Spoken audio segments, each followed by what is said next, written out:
Ассаламу алейкум, кыргыз элим.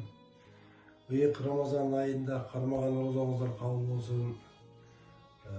Биз Калбердиевдер үй бүлөсү Жалал Абад облусуна караштуу Базатулган районунун Кызыл Октябрь айылында жашайбыз. Биздин кайрылуубуздун себеби кыргыз элим ушу менин бир тууган иним Калбердиев Бактияр 2019 жылдан бери ушу боор оорусу менен алышып келе жатат. Эми ушу 25 жылы Индия өлкөсүнө барып боор алмаштырганга туура келип жатат.